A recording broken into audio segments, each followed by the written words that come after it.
Welcome, everyone. I see the participants are rolling in. My name is Maria DeRosa, and I'm the interim dean here at Carleton University in the Faculty of Science. I just want to acknowledge that even though we're meeting virtually, the location of Carleton's campus is on the traditional and unceded territories of the Algonquin Nation. It's my pleasure to welcome you tonight to our 9th Science Student Alumni Mixer. We're really excited to be hosting the Mixer again virtually this year. We've put a lot of thought into the format and the flow of tonight's event. So we really are hoping you'll be able to benefit from the panel discussions and the networking opportunities just as you would have in person. But before we dive in, I'd like to take this opportunity to welcome a few people. So first, I want to welcome our new science students. This may be your first kind of event that's happened virtually or in person at Carleton University. You've just started your journeys and you're already thinking about alumni. So I think that's fantastic and welcome. Also want to give a warm welcome back to the students who are returning and who are here with us this evening. Hope your fall semester is off to an excellent start. And of course, to our panelists, thank you so much for being here, for sharing your wisdom. Our alumni, donors, mentors, we're thrilled to have you all joining us and we're grateful for your continued support. Okay. We're going to hear from some, amazing alumni and hear about their successes, but let me just give you a few anecdotes that we have about some really great success stories. At Carleton, we're extremely proud of our 17,000 plus science alumni who span the globe and who are leaders. They're achieving success in their fields, all across the planet. Let me mention a few. So I'll start off with a computer science alum, Jason Flick, who founded Flick Software in 2002. It was one of Canada's first mobile app development companies, 5 years before the iPhone was even launched. A few years later, he founded UIYOU Labs, an Ottawa-based tech firm that later became known as U.iTV. The company counted Disney, Twitch, and Comcast among its clients, and in December 2019 was acquired by Warner Media for over $100 million US. Pretty lucrative. Also, a local member of our alumni network, Amisha Agarwal, a graduate of Carleton's health science program, now works at Ottawa Public Health as an epidemiologist. In her job, she collects, analyzes, interprets, and reports public health data. A primary focus these days, naturally, is the city's efforts to track and control COVID-19. So Amisha presents and shares crucial information in a way that helps us in Ottawa make important decisions for ourselves and our families. So thank you, Amisha. Looking abroad, alumnus Philippe Trin, who completed his bachelor's and master's degree, in mathematics through the Carleton's Fast Track program, is now an assistant professor in the UK in the Department of Mathematical Sciences at the University of Bath. There, he does research on the applications of mathematics to fluid and solid mechanics and has worked with the UK Environmental Agency to model potential floods. Timely. And finally, let me tell you about Darren Wagner. After graduating from Carleton's master's program in earth science, Darren pursued a career in mineral exploration that took him around the world, 15 countries. As a project geologist, he moved into increasingly senior positions at mining and exploration companies, learning about the financial side of the industry as he went along. And today he's chairman of the board of VR Resources, a Vancouver-based mineral exploration company. In 2020, he established the Darren Wagner Scholarship in Earth Sciences, which is awarded annually to an outstanding student in that program. So, clearly these are just a few examples, and you're going to hear from some more amazing alum in a minute, but clearly Carleton Science alumni are achieving great success and making positive impacts in our society. And like Darren Wagner, many of them are making an impact back with us in our faculty by supporting students who follow in their footsteps, whether it's through mentoring, donating, attending events, offering co-op and career opportunities, or just enjoying our throwback annual homecoming celebrations. And for our current students, having these opportunities to meet alumni, hear their stories, they're very significant, and it can help shape their studies here at Carleton. So really, on behalf of all of us here at Faculty of Science, at the students, the faculty, thank you so much, alumni, for sharing all your wisdom today for our students and really helping them along the path, their journey to success.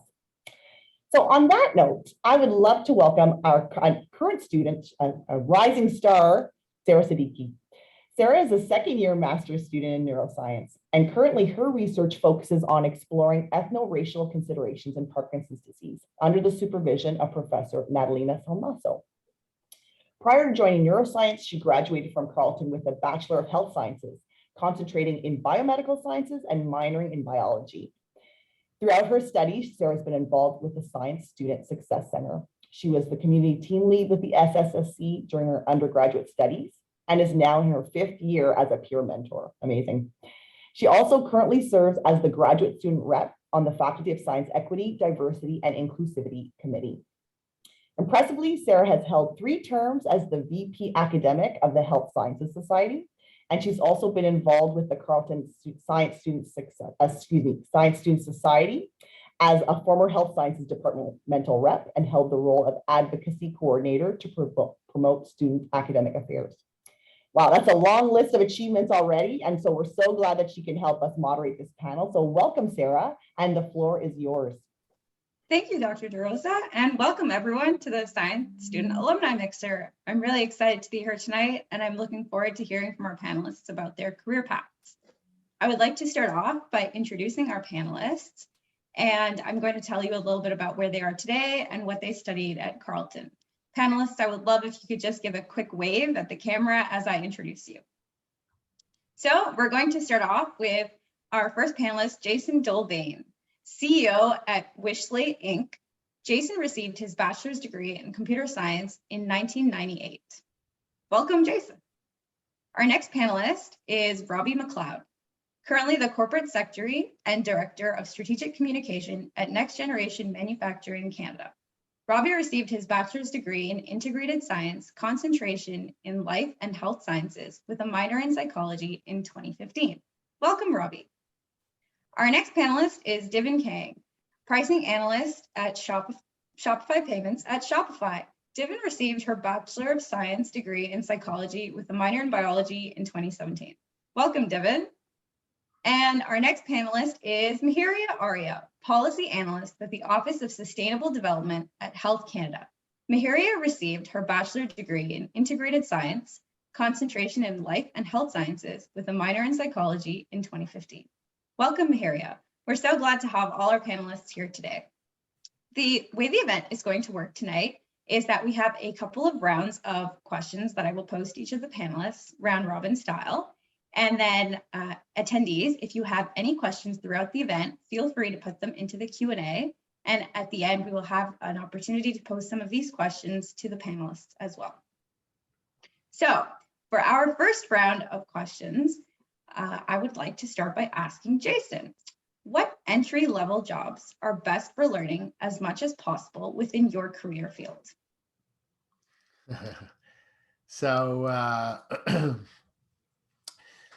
actually, so I'm the CEO of Slate right now. Previous to this, I was the CEO of a company called SPL, which I was a founder of, and then it eventually ended up becoming a public company and getting acquired.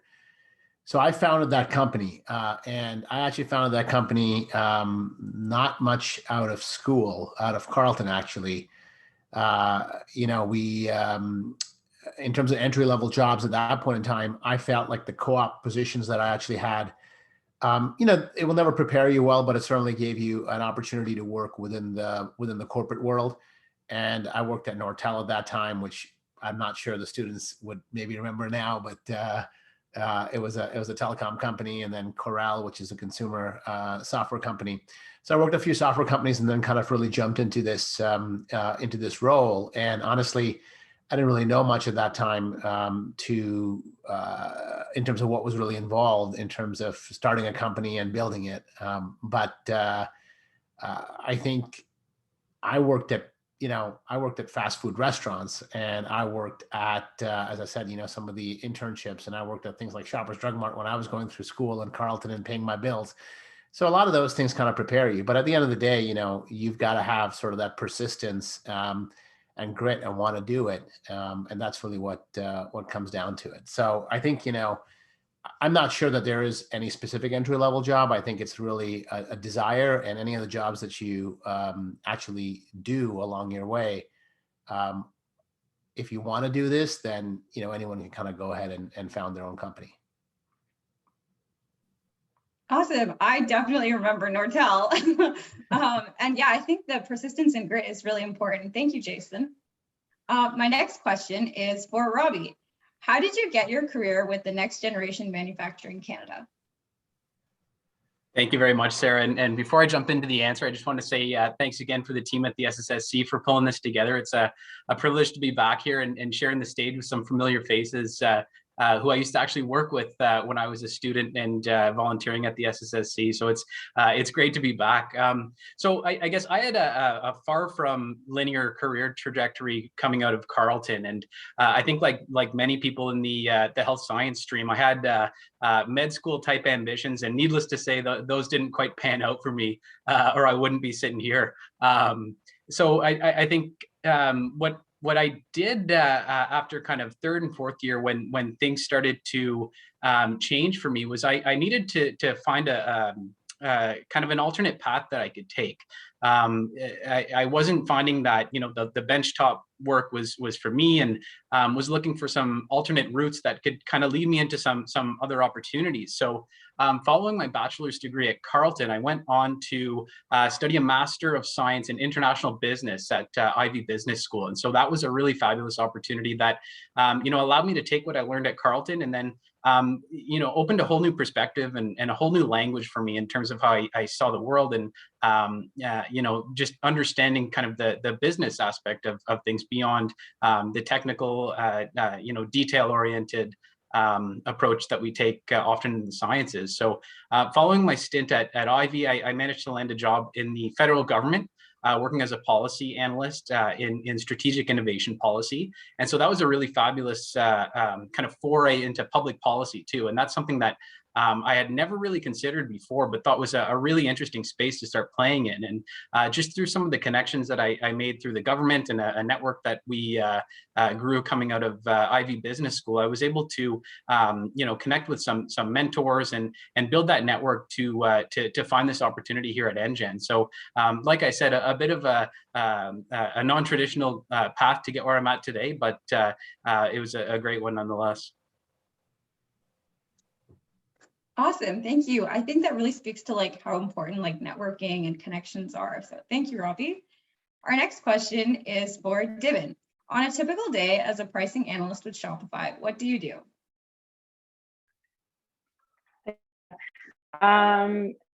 Yeah, a pretty answer, because there really isn't a typical day.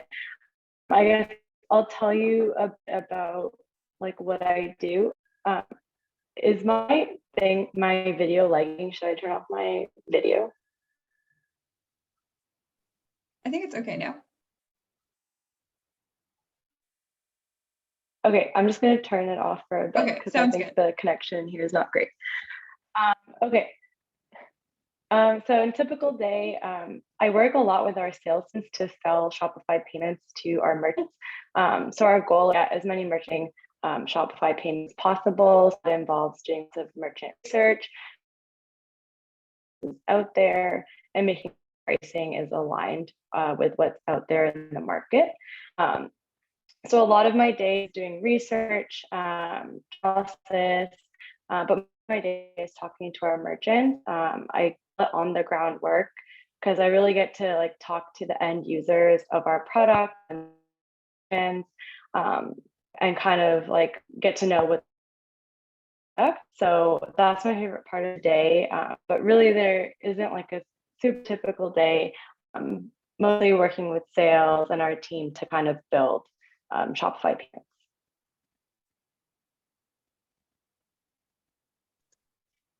Awesome. Thank you, Divin. Our next question is for Maharia.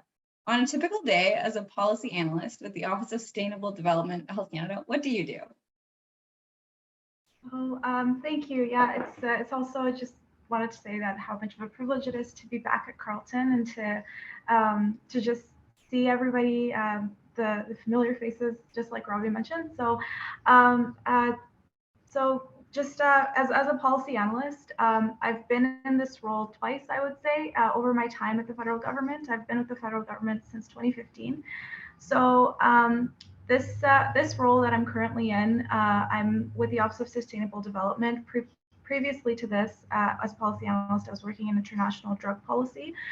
So we looked at controlled substances and just the for example, the opioid crisis that was happening across Canada. That was something we looked at in my previous role. In this role, I'm working more on the environmental aspect. So basically, the Office of Sustainable Development works on how sustainable Health Canada is at a departmental level. Like basically, one of the main deliverables which I lead is the departmental strategy report on sustainable development. And so that looks at, for example, how PPE is used across the labs at Health Canada, how Health Canada manages its use in terms of when they're measuring like air quality, the plastic use that's used within Health Canada. So that all feeds into a larger national mandate. It's called a greening government strategy. Sorry, I'm just like doing a lot of government stuff right now, but really it's. So this report, that's kind of what I work on, and it's a strategic report. So we do a lot of networking across Health Canada. So we work with a lot of branches because we are in the planning and integration directorate within Health Canada.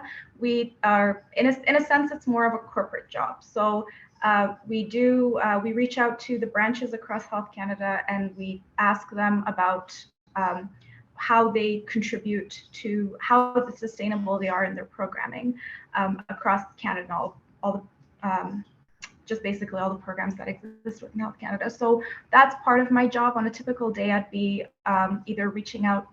Currently, I've only been in this position for 2 months, so I'm still learning. But yeah, so it requires internal stakeholder engagement. So sometimes we'd be having meetings with other branches in terms of what the expectations are for this report. Right now, we're in the planning process of it, and then the reporting process happens sort of midsummer, and then the report gets tabled in Parliament in the fall. So that's something that we do on. I personally do on a day-to-day basis in this current role, and I also work on the Sustainable Development Goals. So basically, there is a federal implementation plan that. For the 2030 agenda, the UN 2030 agenda of the Sustainable Development Goals. The government, what it's done is it's basically divided the work across departments. And so Health Canada is leading the third, the health and well-being goal, which is SDG 3. So that we are technically the lead for that goal in particular. And so any sort of again, stakeholder engagement. We do stakeholder engagement across government for that and any sort of activities that they meet for that specific goal. And we could have ad hoc requests like writing policy notes. So typically a day starts off with, just either we have a regular meeting or we have all these other projects that connect to these reports. So apologies for the long answer on that, but yeah. Awesome. Thank you so much, Maharia. That's actually really interesting to hear. And I love to hear about like the interplay between like science and policy. It's a very important field, like especially right now as well. So thank you. And now we're going to move on to our next round of questions. I'm going to switch up the order. So my first question is for Robbie. What are the basic prerequisites for jobs in this field? Thanks, Sarah. So I think that's another interesting question. And I think before I dive into an answer, I'll say that I think at a certain point along your career trajectory, you're presented with an opportunity to either kind of go deep and become a subject matter expert or to become more of a generalist and kind of touch on a lot of different things. And so I would say this role that I've taken on at NGen is more of a generalist type role in that there's a bit of kind of an understanding of tech and science that's required, but then also, like we were saying, an understanding of kind of public policy and an understanding of business and how businesses create value for their customers. So it's a little bit of everything. So I would say in this particular field, as we mentioned, there's a requirement that you understand a little bit of the technology development process. So looking at things from, for instance, a lab at a university, all the way through to when a piece of technology is being deployed at a company and actually being used in a commercial setting. So that's a really kind of interesting piece of knowledge that you have to pick up in order to to work in this field. I think another interesting piece is just the interplay between government and kind of science and tech. I think it's important in this field to have an understanding of what Canada has done in the past, what kind of policy levers they've pulled, and kind of what results look like. And I think learning from that helps you, advise and kind of promote policy positions moving forward that can achieve certain economic and social goals. And the last thing I would just touch on again is the importance of kind of understanding how businesses create value for their customers and the role that new tech can play in that. So again, a bunch of different factors that kind of come in as prerequisites to this role, but I would just say that it is more of a generalist type position and less so kind of a subject matter expert type role. Awesome. Okay, actually, I have a follow-up question. I'm curious, do you have any like specific suggestions on how people can like go about like finding those like specific things you said, gaining an understanding in? Yeah, well, I think these days there's so much information out there and so many resources available. So I think it's more of a question of what are you interested in? I mean, clearly everyone on this call here has a anchoring in science. And I think what's really important in kind of graduating and going out into the job market is finding an intersection between science and something else that you really enjoy so that you have a bit more of a unique offering. For example, if you're a computer programmer, you're amongst a class of hundreds of other computer programmers that are probably just as good, if not better than you are. So I think it's important to find those opportunities where you can bring one of your passions into that fold, and then that pool of competition in the job market then becomes a lot smaller, and you kind of provide a very clear value to employers rather than just a degree. Okay, great. Thank you. So my next question is for Divin. What part of being a pricing analyst do you find most satisfying and then also most challenging? Okay, thanks, Sarah. I moved into a new location, so hopefully the Wi-Fi is a little better out here. So I think I answered a bit in my previous answer, but yeah, the most satisfying part, I think, is working directly with our merchants at Shopify to help them sell and build their businesses. So often I get on merchant calls to explain our product to them, explain like the price that we arrived at, and kind of talk with them about their frustrations about their business, and work with them to come up with a solution that works for both Shopify payments and the merchant themselves. I would say the most challenging thing, I think, not to do with just the role itself, but I think the time that I started the role. So I graduated my master's in 2020.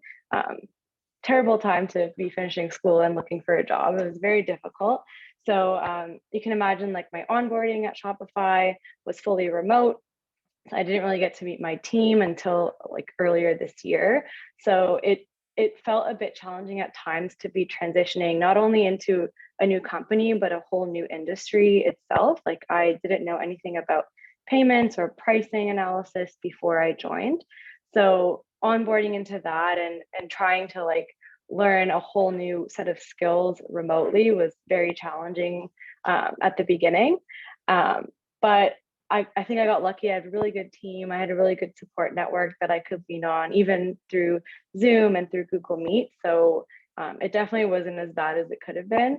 But yeah, that was the most challenging part, was like onboarding into a new industry when you couldn't be face-to-face with your coworkers to help solve problems.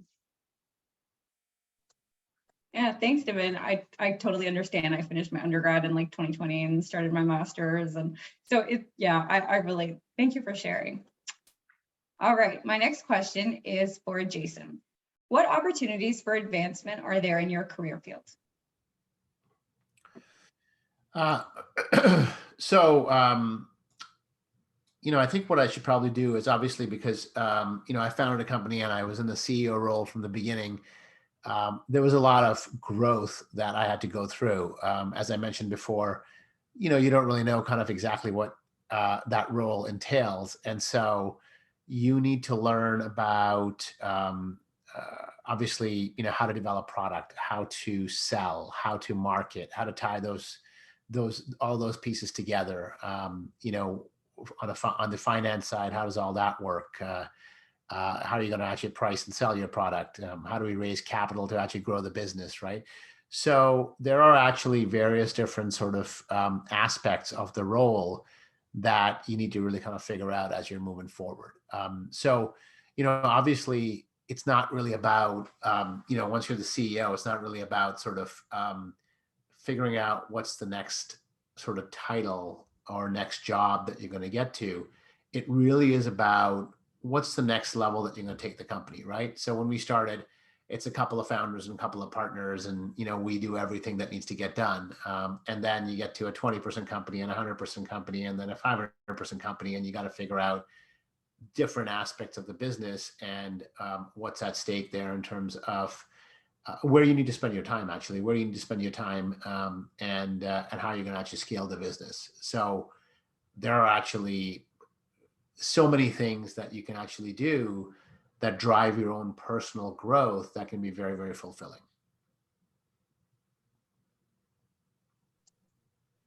Great. Thank you, Jason. My next question is for Maharia. What entry-level jobs are best for learning as much as possible within Health Canada? The entry-level jobs, I guess, specifically for Health Canada and the Public Health Agency, it depends on what you want to focus on later on in a public service career. So if you would like to be in public service, I think the advice I've been given by a lot of people, a lot of mentors, is really to kind of try for any sort of position that comes your way, just so you could get that experience no matter where you are. And so from my personal experience, like when I first started, as my entry-level job was actually completely different than science. So I did my undergrad in neuroscience, and then when I started when I got my FSWEP, so it's the Federal Student Work Experience Program, and it's basically the student, it's kind of like getting into a student inventory where any department can choose you, and then you are given an opportunity to work within that specific department. And in my case, despite my background being in science, I actually got to work within public safety. And so that was my first entry-level job. It's completely like I was working in the Assistant Deputy Minister's office as an administrative assistant, and I was looking at files from international prisoners, for example, and all related to law, and it was so different. But all that to say, so when it comes to entry-level jobs within the public service, it's really hard to be able to even get the specific health-related job if that's exactly what you're looking for, because of this huge inventory for the Federal Student Work Experience Program. Now, when it comes, it's afterwards when if you would, after you graduate and you would like to enter, it's a different way of getting in. But once you do get into the health portfolio, whether that's the Public Health Agency or Health Canada, it really it depends on what your interests are, and then identifying those programs and identifying the directors and the managers in those programs and contacting them and networking in that way. And then that way you could secure something for something that you're more interested in. So I've personally been an entry-level policy analyst and an entry-level epidemiologist. And so for me, I just finished my master's in public health, so the epidemiology role was very, very interesting, and it kind of made me dive into the research, and I got to work on the COVID response as well. So the epidemiologist role was really focused on data analysis, and it was focused on more or less just a specific project, and not really on a larger policy side, where you're in policy, you have more exposure to senior management, whereas within epidemiology, you sort of are given a project, you do the data analysis, and then you push that forward, and then that's you're more of a program level role, and then at a policy level, you can also have a program level role, but the role that I was working at and I currently work at, it was more on an operational level. So I technically do have more experience, more exposure to senior management in that sense. So it honestly really depends. because the federal government is so vast, and even Health Canada and the Public Health Agency is so vast, and there are different roles that somebody could be potentially exposed to, and based on their interest, it's really a matter of what somebody's interested in, because there are a lot of opportunities for growth, and yeah, and in my personal opinion, it's kind of vague to say, but for me, all of these roles sort of just shaped me into a better analyst. Whether I was doing my first my first job was a research analyst with Public Health Agency just out of my undergrad, and then that helped shape my research skills. And then I got into policy, and then EPI, and so all of these different roles have kind of shaped me into a better analyst. Whereas policy, I was sort of been able to think big, and then with an EPI and research, I was able to just focus on like the really detailed stuff. So it really depends. I always think it's super interesting to hear about like the path, and thank you for sharing about like the different positions and how they kind of shaped your interests and your skills now. I would also like to take a moment now to introduce one of our panelists, Dr. Albert Isaacs. Dr. Albert Isaacs is a chief resident of neurosurgery at the University of Calgary, and he received his bachelor's degree in integrated science, concentration in health science with a minor in psychology in 2010. And Albert, we are just kind of going through the questions round table with 2 to 3 minutes to answer. And I actually would like to ask you just a question right now. And my question for you is, on a typical day as a chief resident of neurosurgery, what do you do?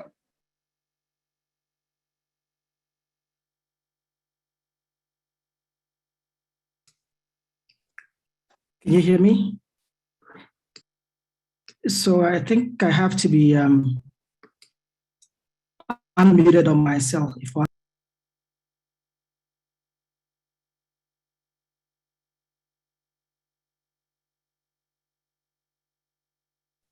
I think you're still on mute. Okay. Yep, we're good. Okay, is it better? Yep. Okay, I'm really sorry. I've been traveling across, and the time zones kind of screwed me up a little bit. But thank you for the introduction. It's such a great honor to be invited to share a platform with such highly talented people from Carleton. I know we haven't crossed paths yet, but I've learned of your work, and I'm impressed by the impact you've already made. So it may seem like a small group, but I'm convinced we represent a microcosm of a much larger community of the Carleton alumni and the current students that are working to change things. So to describe my day, I would probably say that, as you already know, neurosurgeons work like neurologists, in that we're both experts in the diagnosis of neurological disorders, interpreting a variety of radiological studies, CT scans, MRIs, and stuff like that. But unlike the neurologist, our primary focus is on the surgical approaches to treat patients with neurological disorders. So we perform surgery on all patients of all ages, treating things that range from congenital abnormalities of newborns to trauma, to vascular malformations, to infections that affect the brain and spinal cord, and also to abnormalities of aging, such as stroke and degenerative disease of the spine. Now, in my current role as one of the 3 neurosurgery chief residents at the University of Calgary, I manage and work with an amazing group of colleagues, including residents, nurse practitioners, and working very closely with other medical specialties, nurses and advanced care practitioners such as pharmacists, physiotherapists, occupational therapists, dietitians. And I'm actually very lucky to be working with an incredible team of colleagues that make every day at work a great day, especially during these difficult times of COVID. This may sound ironic, but my typical day actually begins the night before, usually around 8 p.m., when I review the case of all the patients that I'll be operating on the next day. So I look at their history, I look at the investigations, and I look at the images more carefully so that I can plan every step of the operation. And then I go to bed around 10 p.m. or 11 p.m. and wake up at 4 o'clock in the morning to get ready for the day. And then I arrive at the hospital around 5 o'clock. Of course, with a cup of coffee in hand, I start looking through patients' records and reviewing their scans. And this level of preparation in the morning is very critical for ensuring that I'm aware of what I'm doing and how I'm going to best look after these patients. And then around 6 o'clock, we get handover from the team that was on overnight. So they tell us what happened overnight, what new patients they admitted. And then we break up and then we see patients. We usually run about a census of 50 to 80 people. And so the team splits up and then we see all these patients in the morning within an hour. And then we go to the intensive care unit where we gather and then look at patients that are on a ventilator together as a group. And then by 8 o'clock, we're done with that. And then we break and then we hand over again to the team that's going to look after the wards. And then we go to the operating room. In the operating room, we basically just greet the patients that are coming in for surgery. We help position them for the surgery. And then we set up the theater, including the microscope, navigation system, and also the music playlist. At this level of my training, I'm given graduate responsibility to perform all the surgeries of the brain and the spinal and peripheral nerves, but often with the assistance from a junior resident and certainly under the supervision of an attending neurosurgeon. And we do about 2 to 5 cases per day, depending on the duration and complexity of the case. And we follow these patients throughout their course in the hospital. And when the operating day is done, we gather again on the ward, go over all the patients, and then we hand over to whoever is on call overnight. And I get home around 8 and the cycle repeats. So that's sort of a nutshell what my day is like as a neurosurgery resident. Awesome, thank you. I really love how you shared that the start of your day is like 8 p.m. the night before. We always tell students like at Carleton to like keep to-do lists and to plan their next day. I think it's a really nice way of saying that that's actually when your day starts. So thank you for sharing. Thank you.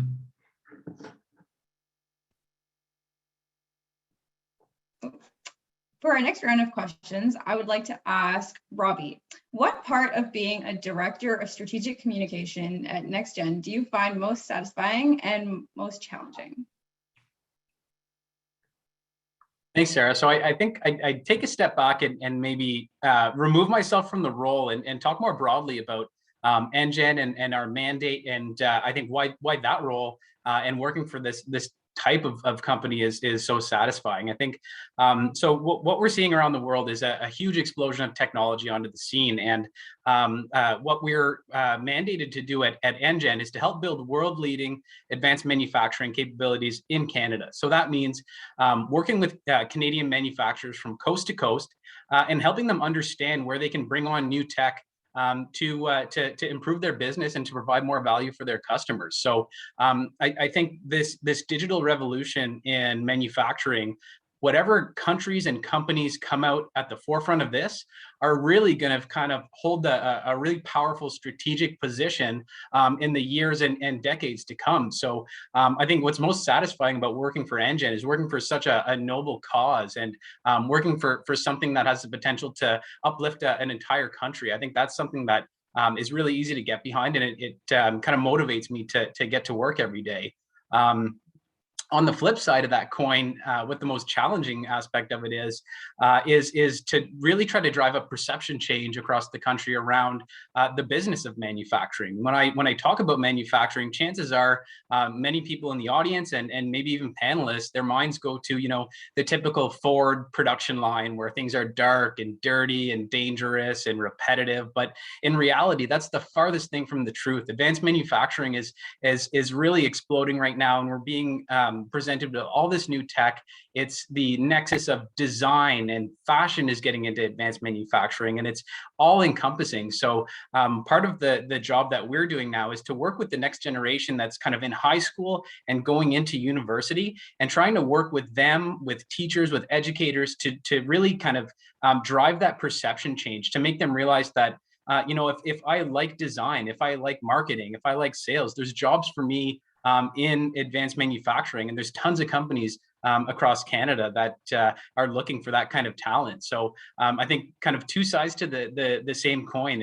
It's a really kind of noble cause that you can get behind in terms of trying to support the Canadian strategy around advanced manufacturing. And then the flip side of that coin again is just to really drive that that perception change amongst the generation that will be entering the workforce in the coming years. Yeah, for sure. Thank you for sharing both those sides and kind of the perspective on them. My next question is for Divin. What entry-level jobs are best for learning as much as possible in your field? Thanks, Sarah. So working in tech, I want to say like any job in tech is great for getting your foot in the door and kind of learning as much as possible. But because I work like with sales people every day, I kind of am leaning towards sales, tech sales. I think sales is a skill that anyone, like everyone should have. It definitely is a skill that's tough to learn.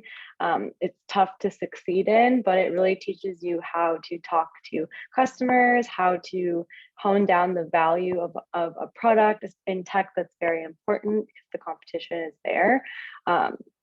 So I think if you're looking for a way to get into tech, look at the sales jobs. Like, don't be afraid to get your foot in the door through sales. It's the fastest way to learn about the industry that you'll be working in, the product. Like, you're going to become a product expert. If you're selling it, you kind of have to know what the product is.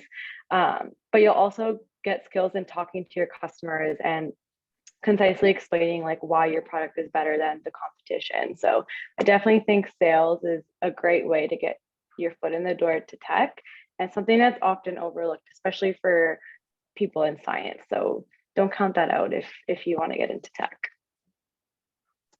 Great, thank you for sharing. I just have a follow-up question. I know you did like a part of your education abroad. How do you think that like shaped like your experience now?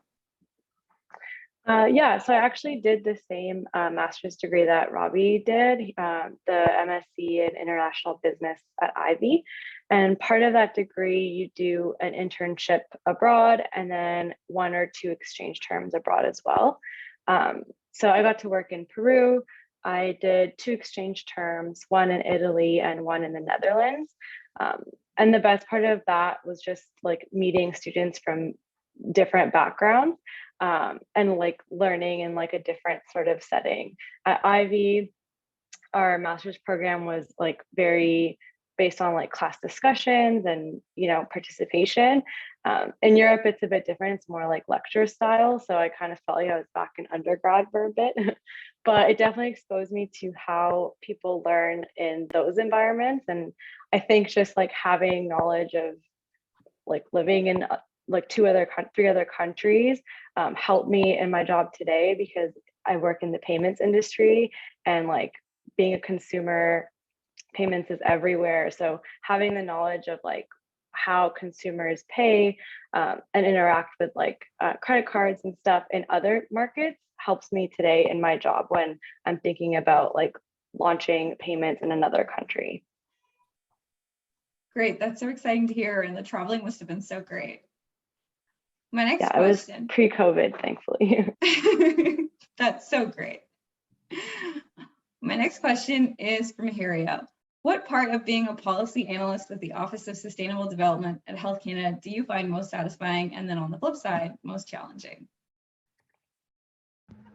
I think the most satisfying part of just being in policy is interacting with people from various different backgrounds.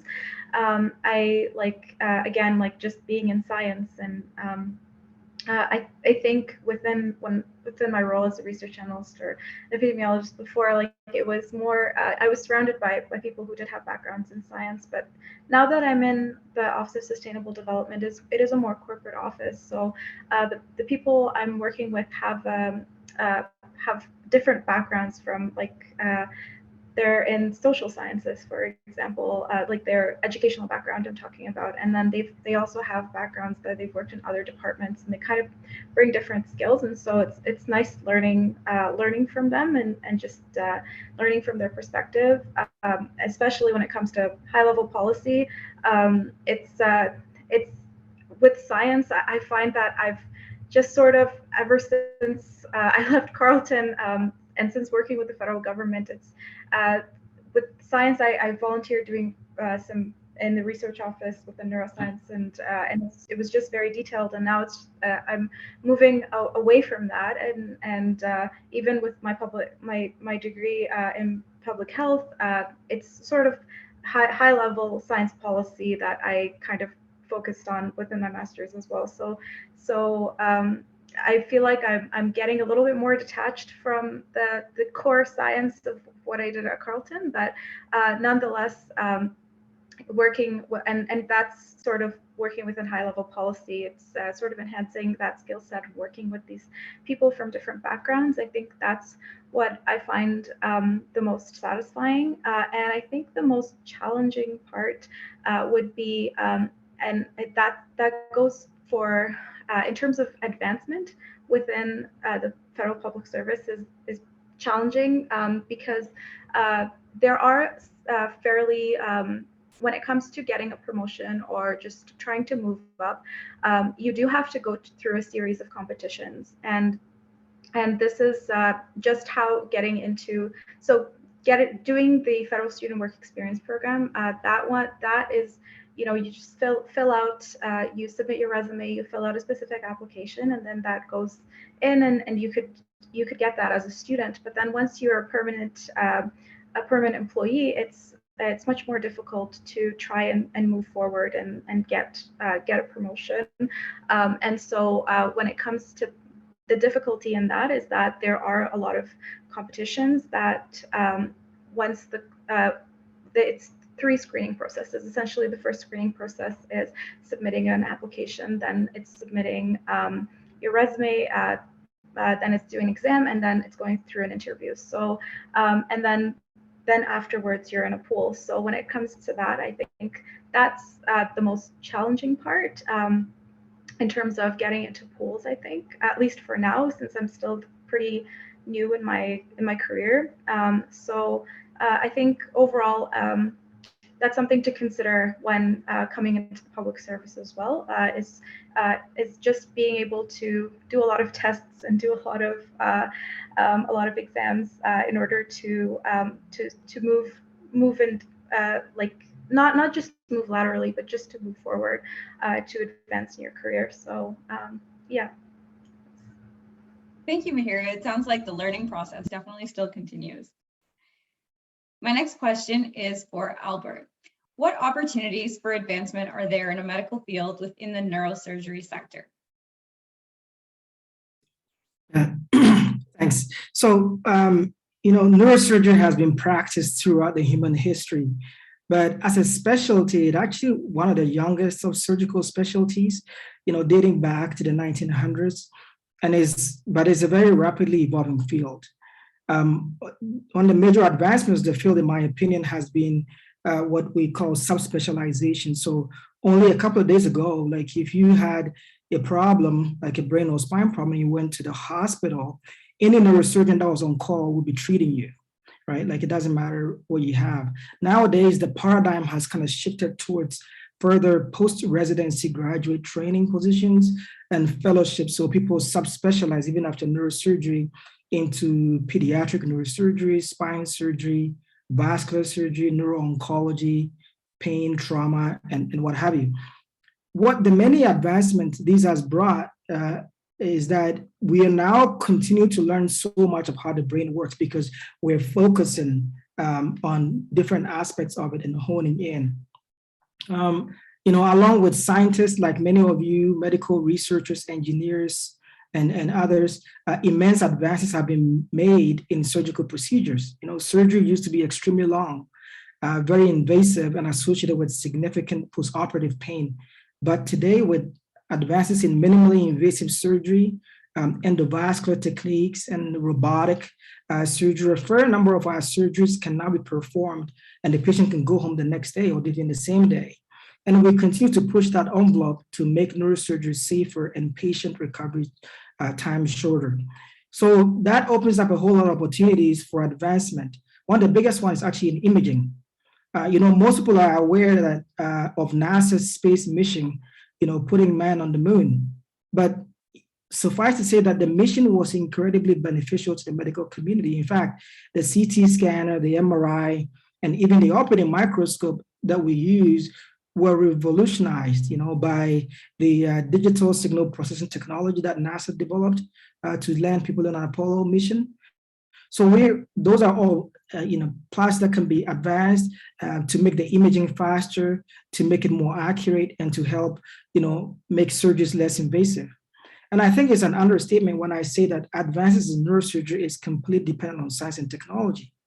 In fact, in Calgary and several centers, we use robots for many surgeries that can target very specific parts of the brain. And so that you have to make very minimal openings to get there, and you're not making big surgeries on people. And we can burn tumors and epilepsy just with laser, right? So the field of neurosurgery is riddled with opportunities of advancement. And I would encourage people to look further into which aspects interest them.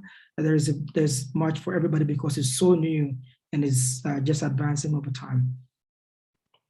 Awesome. I'm actually really interested in like the interplay between medicine and research, and you talked about medical advancements. So I'm curious, can you tell us a bit about your role in research? Yeah, so I pick a very specific part of neurosurgery called hydrocephalus to do my research in. Essentially, in very basic terms, is that there's too much water in the brain. I'm sure most people know that on this panel. And how I utilize science to bridge what I'm doing from a surgical standpoint was to step back and look at the pathophysiology of the disease, of the condition, why there's too much buildup of fluid in people's brains. And the science interface or medical science part that I used was essentially combining protein analysis, so high throughput proteomics, and genome sequencing, genomics, into this new platform of science that we call proteogenomics. So basically, you are looking at the proteins that are within the cerebrospinal fluid, and then you're sequencing back to see which genes transcribe those proteins, whether they're elevated or they're low. And that's what I spend my time doing a PhD in, and it's been a remarkable journey. So yeah, whatever you're doing as a science student, I started actually in the lab of Alfonso at Carleton University, and I started my neuroscience, I think, in obesity, where we looked at parts of the hypothalamus. And I must say that I thought I had banked it and moved on to neurosurgery, but it's all coming back because those are critical structures that I need to know and work with and do research in to advance the field. That's super interesting. Thank you for sharing. My next question is for Jason. How did you get to the position as the CEO of Slate? Unmute there. So I think I already kind of talked about this earlier, which is, I was a founder of a previous company, and after that company was actually acquired, I sort of decided to start Slate as the founder of this company. And, I guess that's a fairly straightforward thing to do when, well, at least it's straightforward in terms of, going and starting a new company. There's a lot involved in actually being able to kind of pull it off and make it a success, which I learned in my previous company.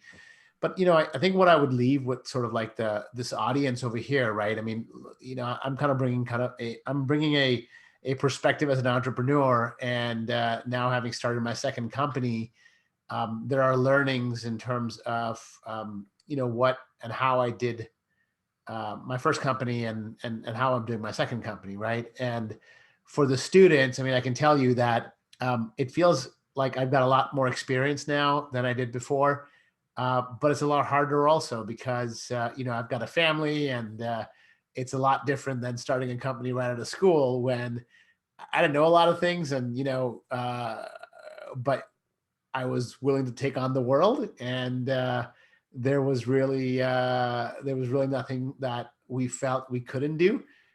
Which is a unique feeling, right? And 20 years after being in the business and having a certain amount of success around that, you do end up creating more walls around you because you are just more educated, and you've seen a lot more successes and failures along the way.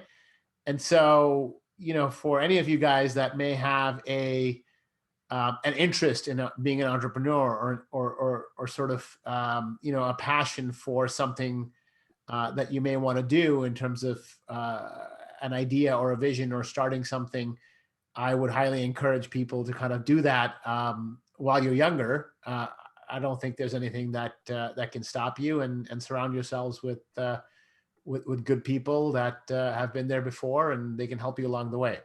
So not a direct answer to your question, but I think I'm kind of going through the same thing right now, but it's a little bit different in terms of the mentality before and today.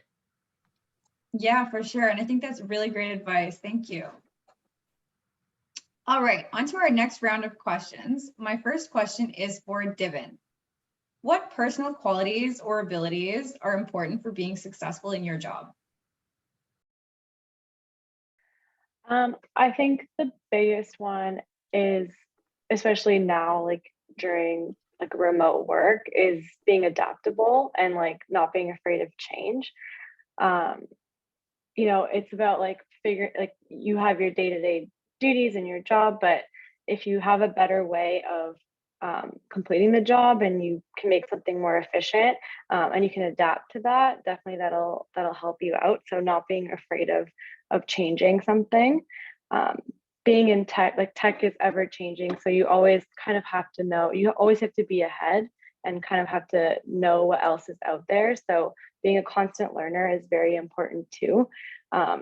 Just because you're out of school, I don't think the learning ever stops. And with tech, especially like fintech changing all the time, like you have to be on top of that. So having like a passion for just constantly learning definitely helps.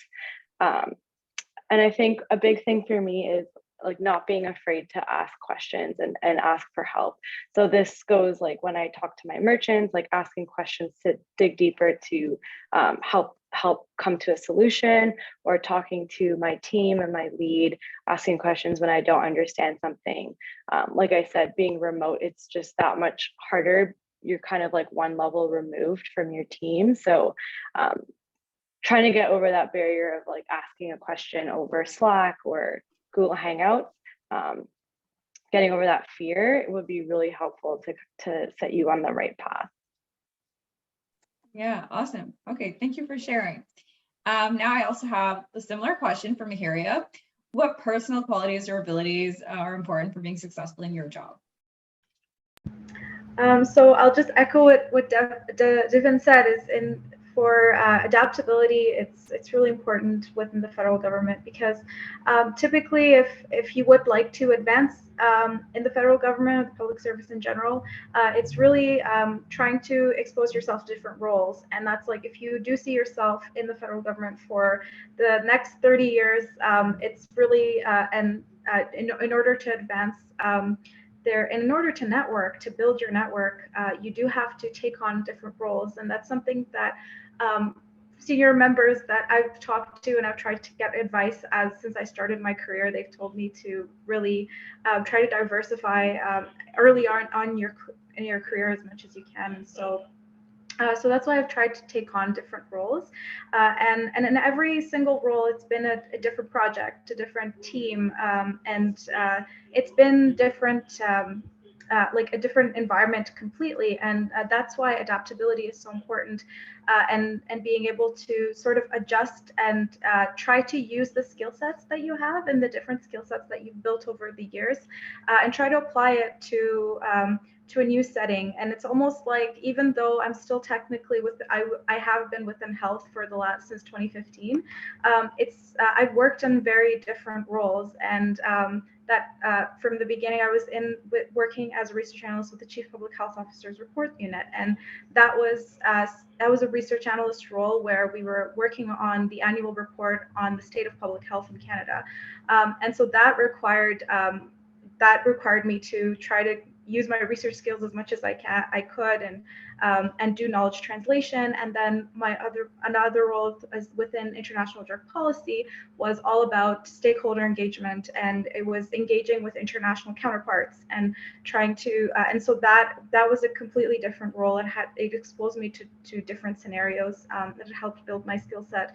So really, it's about working within the federal government and trying to expose yourself to as many different opportunities you can is probably the best that you could do for advancement. And in order to do that, you really have to be adaptable to different environments and take on different projects. So I think adaptability and also good communication skills, because like good in communication and interpersonal skills. So really have really good soft skills, because especially now that we are working with remotely, it's important more than ever to be able to communicate effectively and just try to get your message across. It's harder to do that when you're not in person, and so I think being able to be a strong communicator, both in writing and in speech as well, that goes a long way. And it also, and the soft skills, really being able to gauge how your team interacts and try to have the soft skills to engage with your team in the most effective manner in order to have a successful project. I think communication and soft skills go a long way. Great, thank you, Maharia. I love how both you and Divin also talked about like how the learning process continues. So great. My next question is for Albert. What special advice would you give to a person entering your field?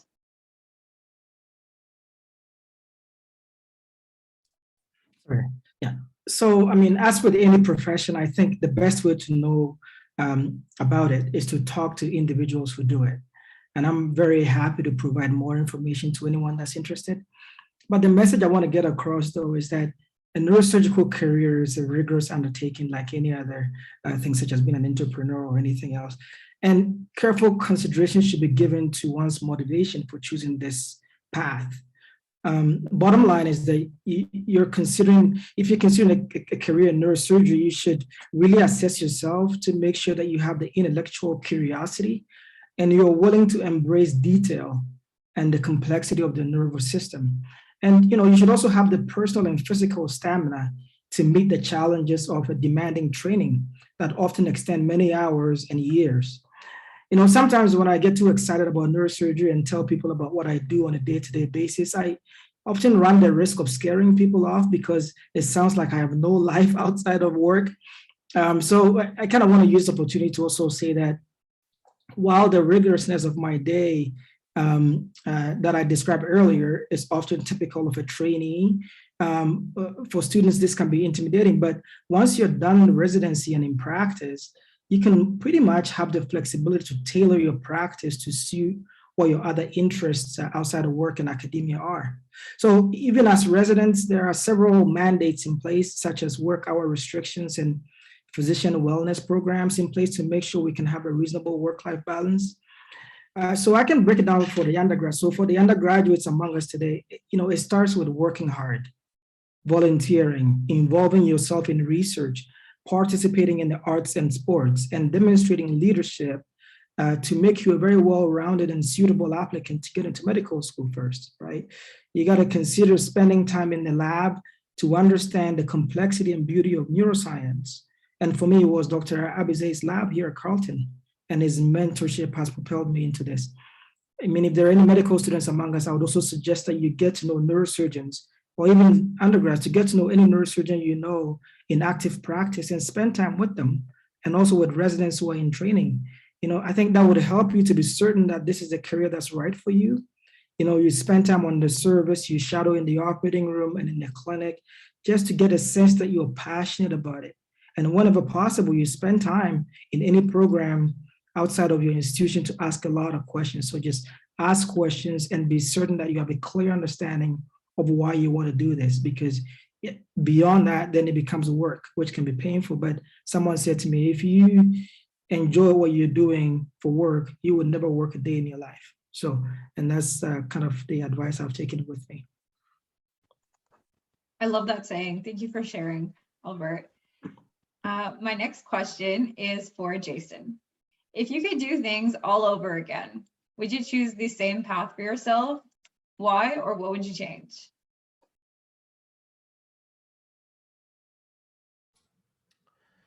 I would certainly choose the same path. I think that I was very fortunate in terms of being able to do that, and the journey that I kind of went through. You know, a lot of it is really about that journey and what I would change along that path. So, you know, very early on, I surrounded myself with some really, really good people that were CEOs of other companies. And I brought in kind of a board of advisors, you know, also a board of directors. And I think, you know, as a young student, or I guess, you know, out of school, not too long, you sort of look up to a lot of these people and look for their advice. However, you know, it's really important to also be able to filter some of this. And I think I learned that. It took me a while to kind of learn that, where sometimes I was like, okay, these people have been around, and I need to take that advice because it's likely right. And the reality is that it probably is right, but it might not be within my own context. And so I think making sure that you sort of take that feedback, but at the end of the day, make sure that you put it within your context. And it's totally okay if it doesn't make sense. And I think gaining that confidence is an important thing. And that took me sort of a while along my journey also. And then, you know, I also brought on certain investors, and you know, we raised a lot of venture capital, and then we, you know, went public, and we raised money in the public capital markets. And you know what I kind of also realized along the way is that investors are really your partners at the end of the day. And what we need to be able to do is think of it that way and ensure that our goals are aligned. And if they're not aligned, then it makes things very difficult, because we're not all heading to the same destination. So, you know, I think those would be important. You know, I brought on a lot of people on my team, you know, as employees, as members of my management team. Some worked out, some didn't. I feel like I always maybe took a bit too long to make decisions. And I might have wanted to be quicker making some of those decisions.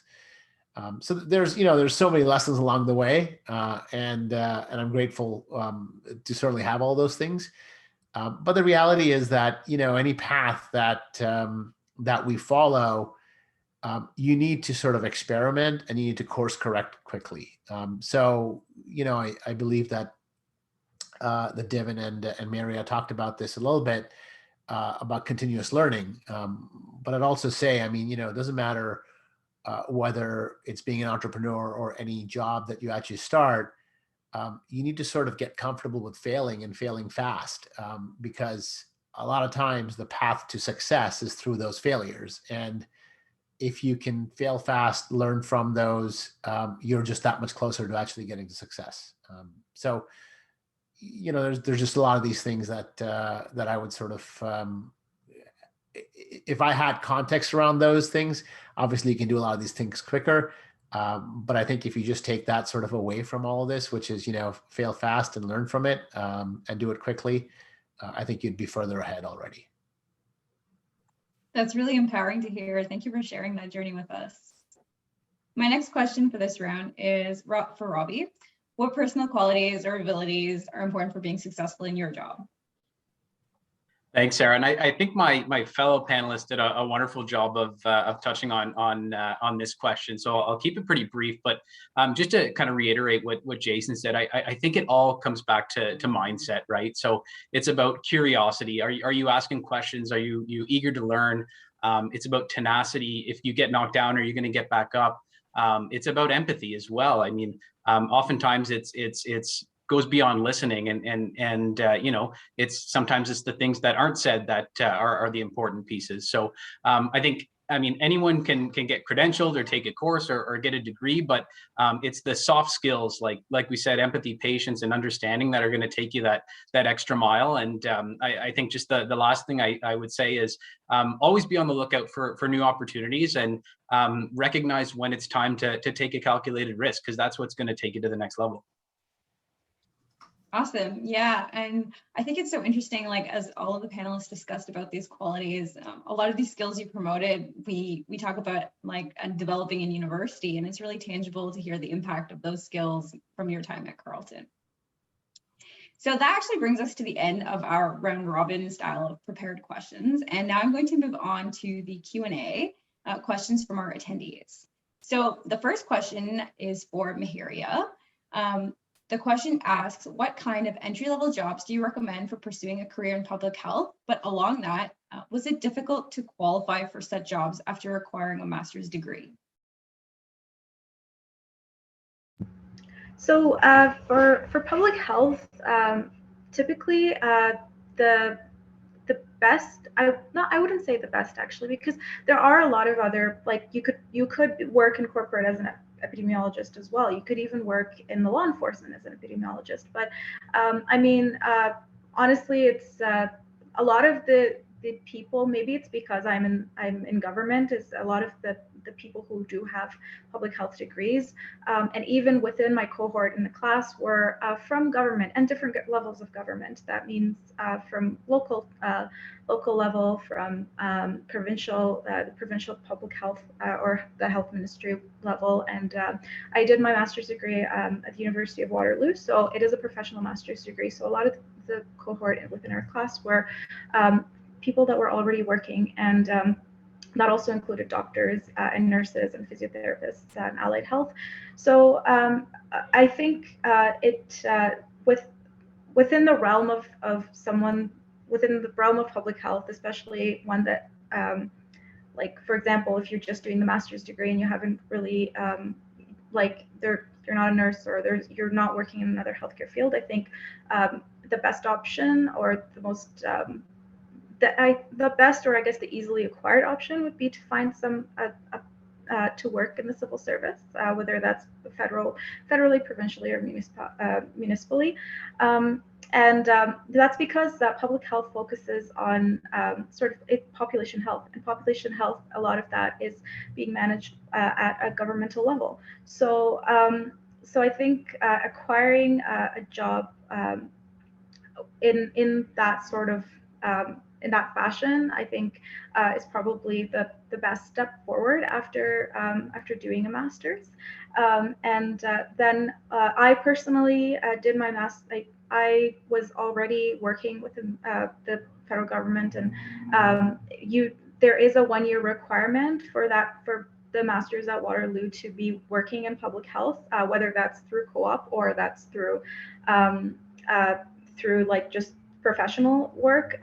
So that was one of the requirements. And then I had already worked within the public health agency at the time for about a year and a half or so. And then I applied, and that's how I was able to get in. And then after and following that, I thankfully I did have a stable job. So that's why I actually I didn't do the master's full time. I did it part time. So it took me 4 years to do it.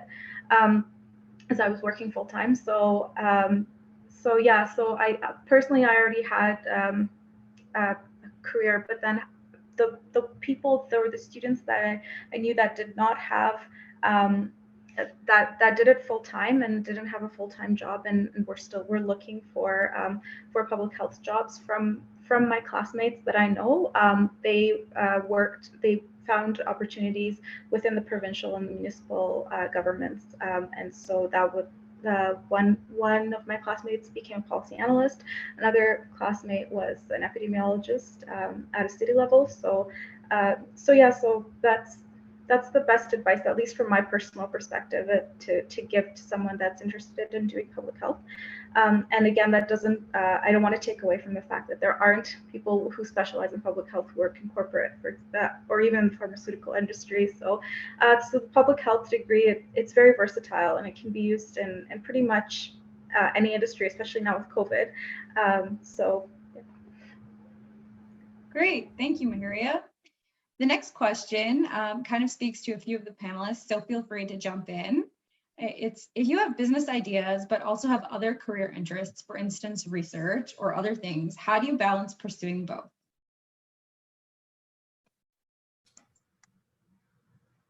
I'm happy to take that if you like.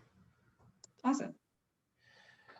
You know, it's always a difficult thing. My advice would be that if you're doing research or if you're doing business, they're both going to sort of absorb a lot of your time, right? Because as you sort of start peeling the onion on either side, you'll end up going deeper and deeper and deeper and deeper into that. So if you really truly want to make progress on either of those things, you do need to focus. Now, the best thing would be is if you can tie the two things together, which is that your idea is somehow related to your passion, has meaning to you, and then you can actually create a business model around it. That's going to allow you to put your passion in the right place. It's a lot more, wood behind the effort, and you'll work hard doing that because you love what you're doing and it really interests you. Great, thank you. The next question is specifically for Robbie. While deciding to get your master's in IBM, were you afraid of whether you would be able to find jobs in the market that cater to your interest in both science and the knowledge you gained in your master's? Thanks, Sarah, and a great question. And frankly, I mean, when I was making the decision to pursue a master's degree,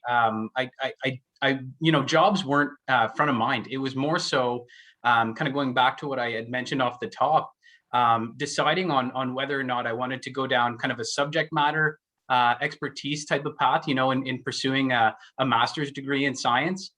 Or whether I wanted to pursue some other career avenues. And to me, I think what spurred that decision was just an introductory finance course that I took in my third year at Carleton, and that kind of opened up this whole new world of business and international business for me.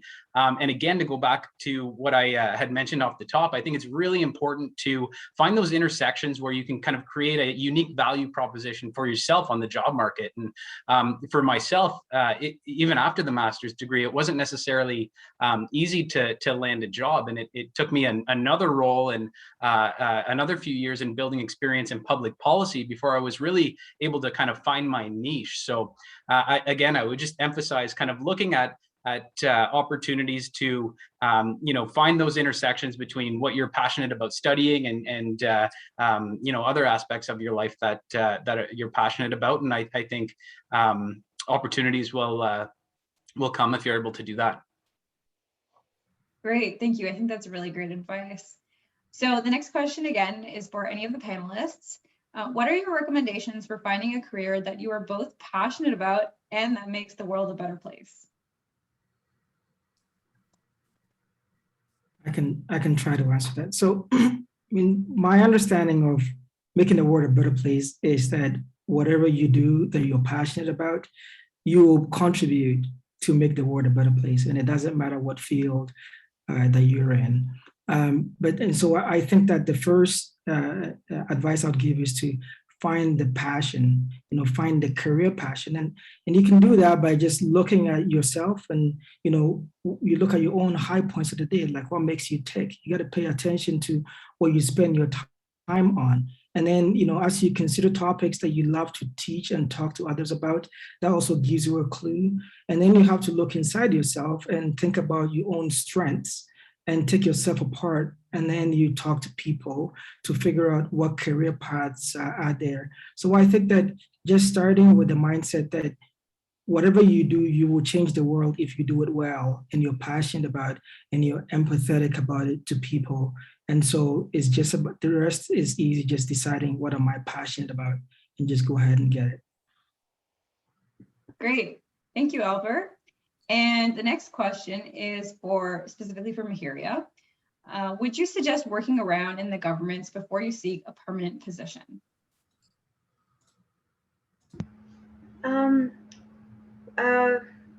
Is there more clarity on that, or just because the reason why I say that is it's just that within government there are contract positions. Even when you're permanent, you can technically go and try other places that work in corporate or work in other sort of organizations.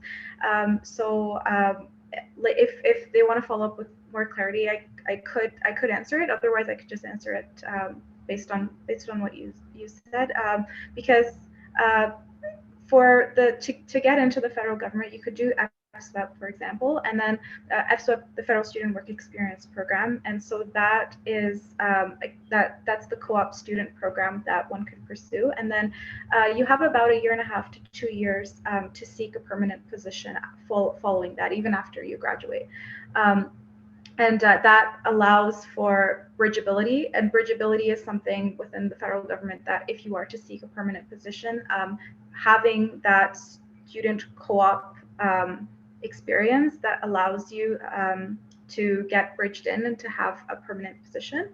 And so it really depends on whether or not one would want to pursue a career in public service. And I've met people who have one of the most challenging things to do to enter the federal public service is to get a permanent position. And so that a lot of the advice that I've been given is essentially, once you have a permanent position, hold on to it, because it's very valuable.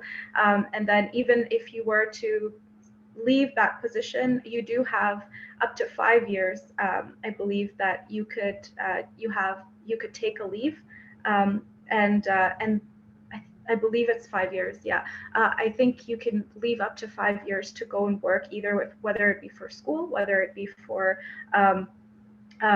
working in a different field and getting a different type of experience. So there are opportunities to leave the government, and that position could be held for you, and so that it really depends on what your interests are. And I think I would encourage.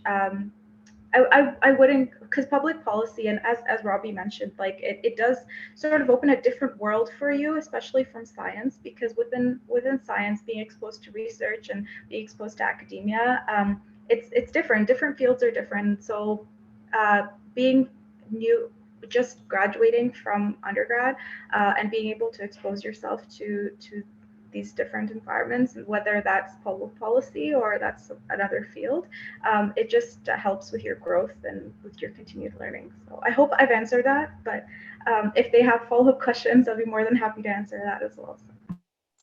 Great, thank you, Miharia, and I hope that answered our attendees' question.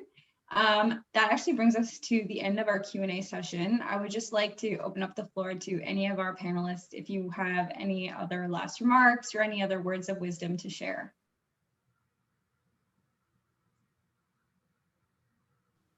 Sarah, I'll just jump in quickly and say that I really can't emphasize the importance of growing your network. And if anyone on the line would be willing to reach out or have any other additional questions, you can find me on LinkedIn, and happy to connect offline to chat. Thank you. Yeah, I think you covered a lot of different things. All you guys, students out there, this is a wonderful time in your life, and enjoy it, have fun, and go and pursue whatever you guys dream about, because it's all possible. So I just encourage you guys to go do that. Yeah, and I'll just echo what Robbie said as well. I'm also available on LinkedIn, and if anybody has any further questions, please reach out to me. And also, yeah, just be open to a lot of opportunities that come your way, especially if you're just getting out. Enjoy this time.